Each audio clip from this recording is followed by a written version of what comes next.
సలక్షణంగా పెళ్లి పేరంటం చేసి కన్నతండ్రి లేడనే లోటు తీరుస్తాడని నమ్ముతున్నాను. ఇక ముందు కూడా నా వ్యాపార బాధ్యత వాడే నిర్వహిస్తూ లాభాలలో 4వ వంతు అనుభవిస్తూ ఆయురారోగ్యాలతో 10 కాలాల పాటు చల్లగా ఉండాలని ఆ భగవంతుణ్ణి కోరుకుంటున్నాను. శ్రీనివాసరావు గారు, అది వీలునామా లేక మీ సన్మాన పత్రమా? కుశలం గారు, ఆవేశపడకండి.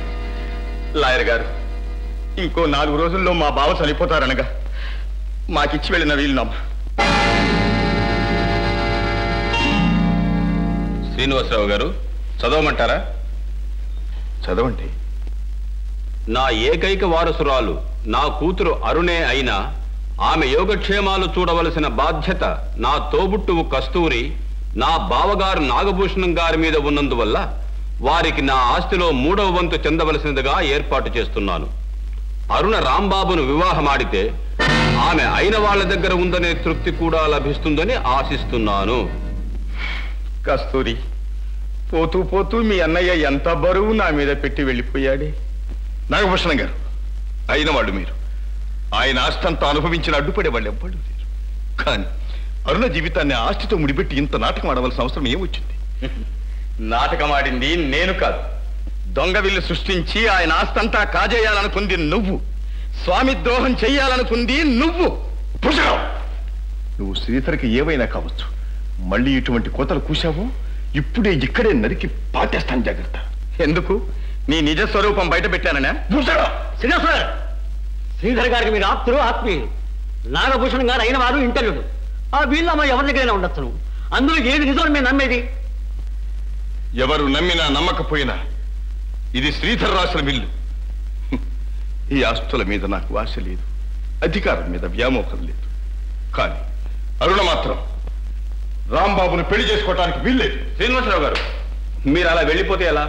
ఇందులో ఏది యథార్థమైందో తేల్చుకోవలసిన బాధ్యత మాకెంతుందో మీకు అంతే ఉంది. తేల్చుకోవలసిన అవసరం నాకు లేదు. తేల్చవలసిన బాధ్యత వారసురాలైన అరుణది, పెద్ద మనుషులైన మీది. అది నిజమే. అమ్మా అరుణ, ఇందులో ఏది నిజమని నమ్ముతున్నావో నువ్వే తేల్చి చెప్పమ్మా.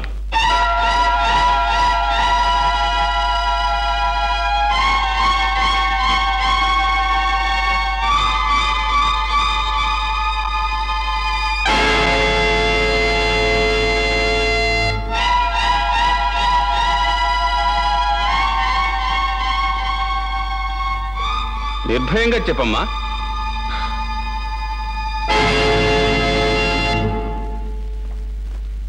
మా మావయ్య దగ్గర ఉన్నదే నిజమైన విల్లు. చూసారా చూసారా ఎంత మోసం! దొంగ విల్లు సృష్టించి లక్షలు కొట్టేయాలని చూశాడు. ఇలాంటి వాళ్ళను ఊరికే వదిలితే లోకానికి అపాయం అండి. వేడీలు వేసి జైల్లో పడేయాలి.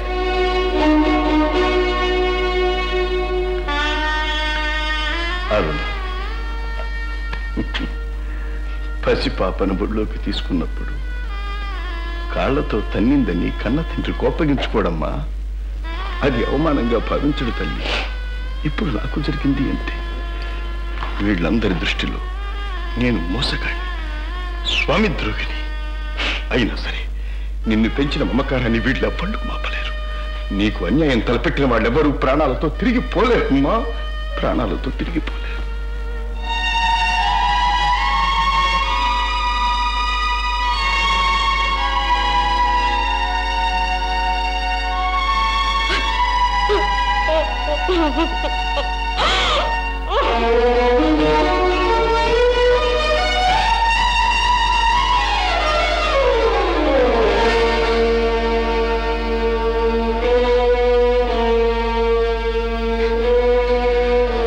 అమ్మా అరుణ, అన్నమాట నిలబెట్టుకున్నావు. ఇక మిగిలింది కూడా అయిందనిపించుకుంటే ఇంకా ఏముంది మావయ్య మిగలటానికి? ఏ క్షణం ఆ పుణ్యాత్ముణ్ణి 10 మందిలో అవమానించాను. అప్పుడే నేను చచ్చిపోయాను. ఇక ఆస్తి కోసం ఈ శవాన్ని ఎవరికిచ్చి కట్టబెడతావో, ఎక్కడ కాలుస్తావో నీ ఇష్టం.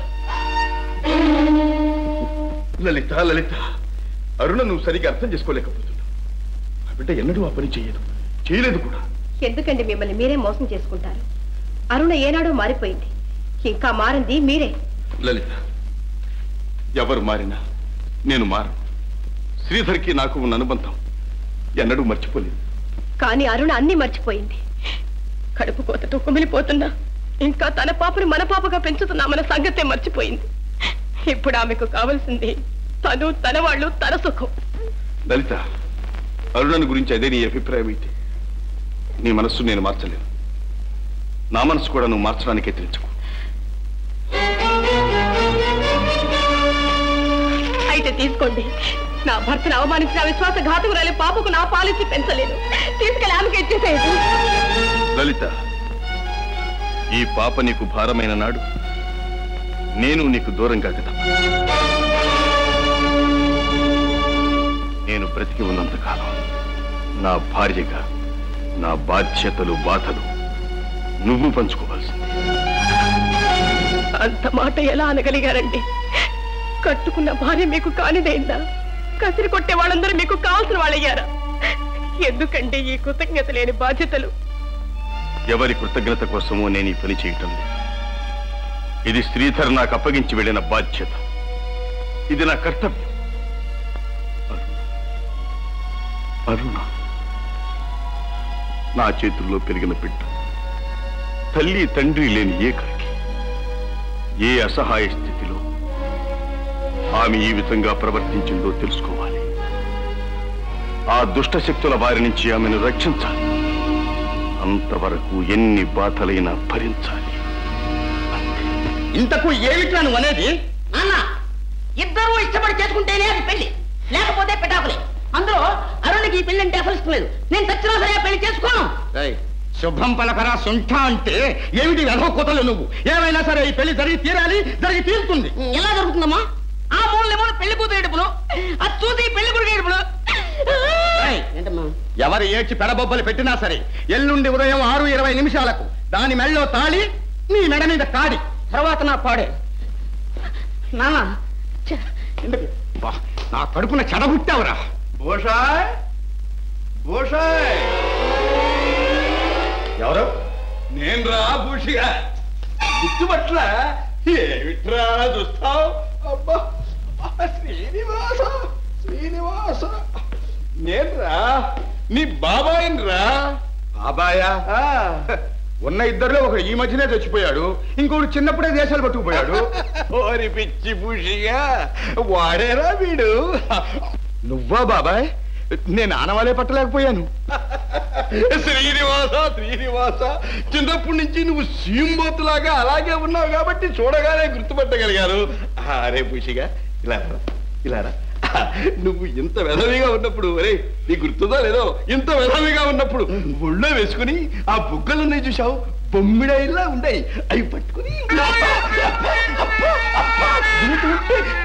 కయ్యనా వాడి పెట్టరా. ఎంత పెద్దవాడి అయ్యావురా, ఎంత పెద్దవాడి అయ్యావు. గోడల పిల్ల అది. అబ్బాయ్, అబ్బాయ్.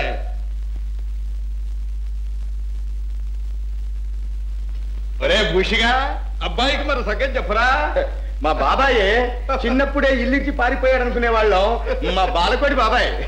నమస్కారం మామయ్య గారు. శ్రీనివాస, నమస్కారం, నమస్కారం. ఏమబ్బా, విధంతా నిజమేరా? మా అన్నయ్య ఇచ్చిన అచ్చంతా ఈ వేద కరుక్కు ఆగుతుంటే చూస్తూ ఊరుకున్నావా? చాటుకు పిలిచి సావగొట్టి చెవులు పుయ్యక. శ్రీనివాస, అన్నట్టు ఇక్కడైనా వీడు తిన్నగా ఉన్నాడా, లేకపోతే పాత తిరుగుడేనా? ఏది ఆ తాగుడు, డక్కా పలాస? అవన్నీ ఇప్పుడు ఎందుకులేండి, కడుపు చించుకుంటే కాళ్ళ మీద పడుతుంది. ఒరే భూషిగా, చూడరా వెధవాయ్, నేను దేశపకాకిలా తిరిగాను, తాగాను, తద్దరాలాడాను, కానీ నీలాగా తగలేసి తలక పోసుకుంటారట్రా. శ్రీనివాస, చూడరా, 1,00,000 జీవిత బీమా చేశాను, 2 లక్షలు ఆంధ్రా బ్యాంకులో, 3 లక్షలు స్టేట్ బ్యాంకులో డిపాజిట్ కట్టాను. క్షమించు బాబాయ్, నీలాగా చెప్పేవాళ్ళు లేక ఇలా చెడిపోయాను. నిజం మామయ్య గారు, మీరు కూడా ఇక్కడే ఉండండి, అప్పుడైనా మా సంసారం కాస్త చక్కబడుతుంది. అందుకే కదమ్మా వెతుక్కుంటూ వచ్చింది శ్రీనివాస. నాకు మాత్రం ఇంకెవరున్నారు? చిన్నప్పటి నుంచి చూడు, ఈ చీపతి గారంటే నాకు పంచ ప్రాణాలు. అందుకే ఈ చెక్కు పుస్తకాలు చిట్ట వాడి చేతుల్లో పెట్టి. కస్తూరి, ఇంకా అలా కొయ్య బొమ్మలా నిలబడతావేంటి? పాపం బాబాయ్ భోంచేసింది ఎప్పుడో ఏమో. వెళ్ళి వెళ్ళి వెళ్ళి చూడు, వెళ్ళు వెళ్ళు. అరే భూషిగా, ఏం బాబాయ్ పొళ్ళు పట్టించుకుని చాలా లైందిరా. ఎవరైనా ఉన్నారా చూడు. మళ్ళీ ఇంకోరెందుకు బాబాయ్? నేను లేను, నేను లేను.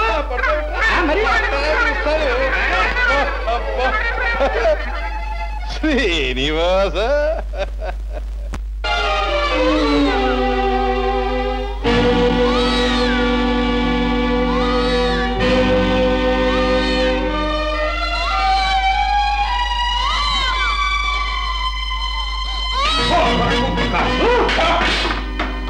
స్వయంగా పూడ్చిగాడి బాబాయ్ నన్నే అగుతా కోపం వచ్చిందంటే దర్శనంలాగా నలిపి పీచ్ అవతల పడేస్తాను.